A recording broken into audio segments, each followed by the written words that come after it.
Welcome everybody to chapter 2, verse 42, the second Niyama, Santosha, which is most easily and most commonly translated to mean contentment.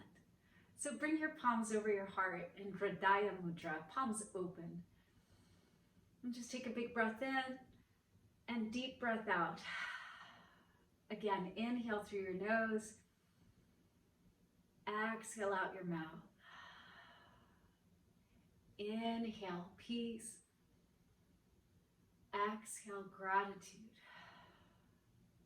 Inhale, love. Exhale, gratitude. Inhale, harmony. Exhale, gratitude. Swami Rama says that contentment is being in love with your life. And I really believe that. And being in love with yourself. It's actually how I sign off every article for the last 15 years. May you love yourself, love your day, and love your life. Because this is Santosha. And the way I sign off my articles is a reminder for you to continue to practice Santosha. It's an active practice. So it requires you to show up for yourself all the time. Every day. And so what happens is that we get confused. We think that our happiness is based upon things, and that things can even give us permanent happiness. Like if I get a new car, then I'll be happy. But then you know what happens? The car gets old. And I'm like, I don't want this car. I want this other car. Then I'll really be happy. Or I need this house. And then I get the house. And we're happy for a very small moment. And then we start to think about the next house and the next house. And in other words, we constantly are craving what we don't want, putting our power into things for our happiness rather than breathe in peace right now and just be grateful. I mean, like, wow, you won the lottery, you're breathing right now. We never need any reason or things to make us happy. Contentment comes from within. Contentment comes from simply being with the truth of who you are and content with what you have in this moment as yourself. Stripped free of all the other stuff, it's you, just being here, breathing. And that's plenty of reason. Because from contentment, then joy is the natural state of your being. And that is every single translation that you can find. What results from contentment is this never-ending sense of joy, of happiness itself, where then you become happy for no reason, because you're not basing your contentment on other things that can get old, or if he or she would only love me. And then you're in the relationship. Oh my gosh, it's everything I ever wanted. And then it too could maybe get old.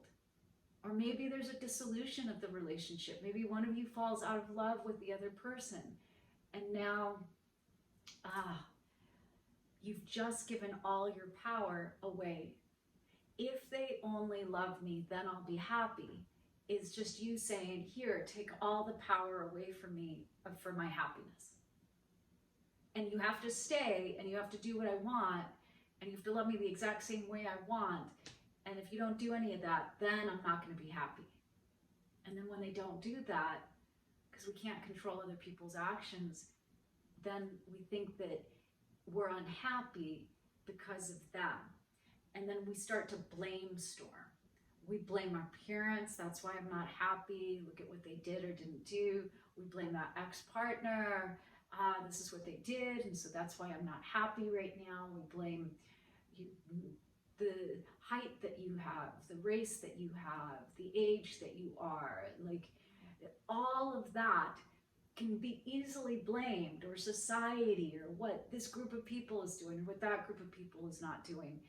And when we blame out, we're just giving all the power away for our happiness. Yeah. And that's not a way to live. When you don't need to do that, and you don't need them to love you to be content in a state of Santosha. I love what Kahil Gibran says even about love, that it's like two trees growing close together with distinct root base, and this one a distinct root base. But if you look at them from a little bit far, their branches have melded and kind of grown together as one, but they're their distinct selves, because happy relationships are built from two happy people, right? So says Dr. William Holden in the book, Be Happy. Makes so much sense. Like if you're both content, then you come together and then you're bringing your joy and now you're happy together, right?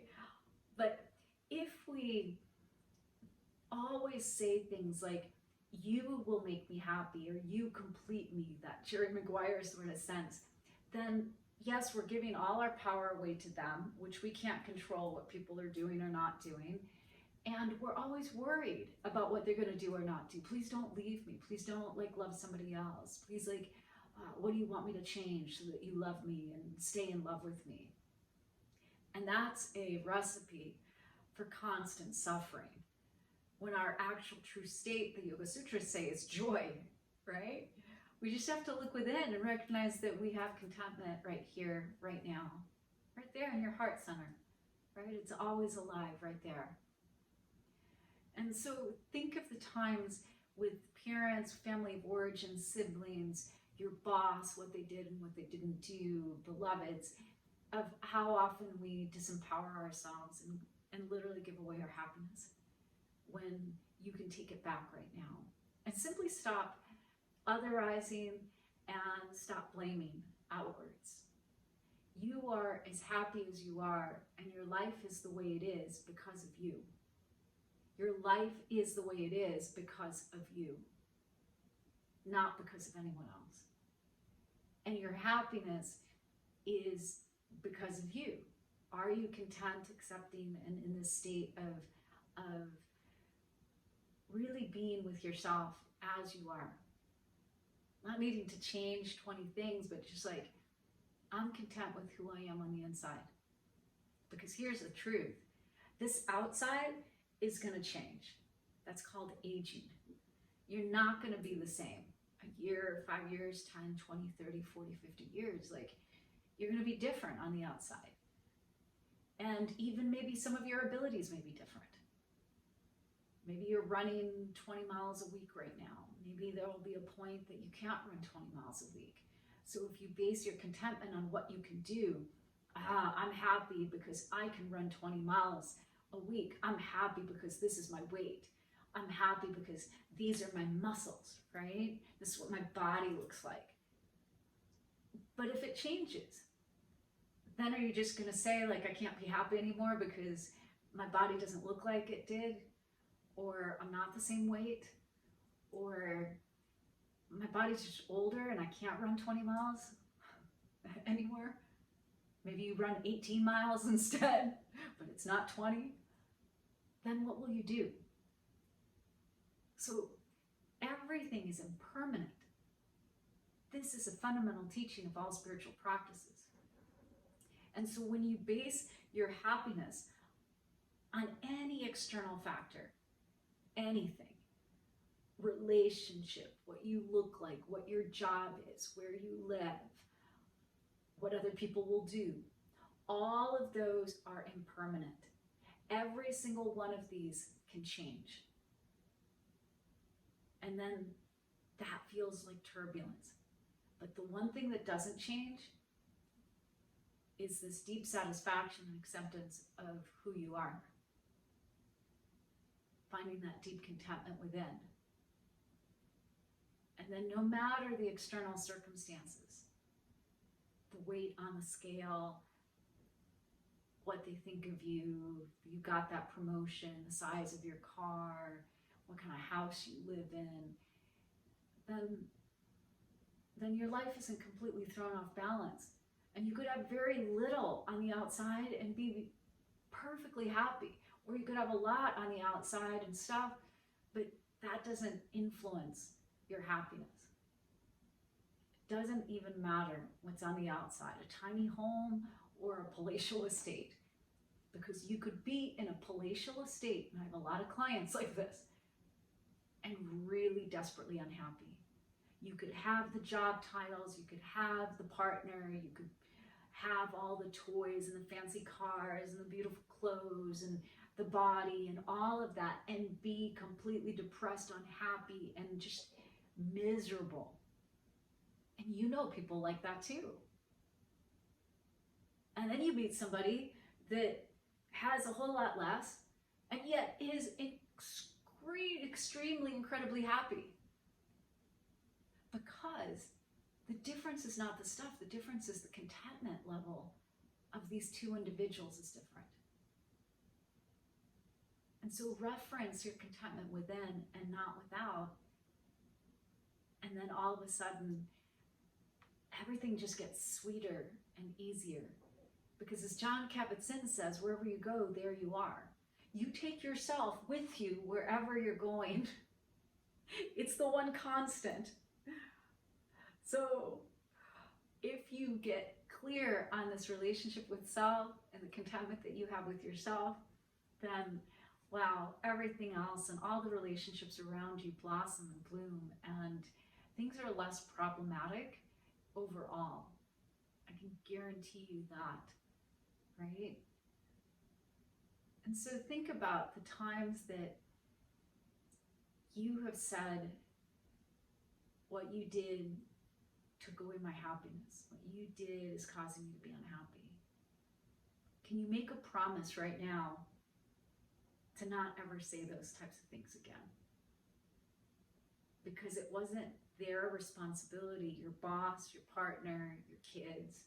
It wasn't their responsibility to make you happy. It never was. And what they did had nothing to do with your happiness. Happiness is an inside job.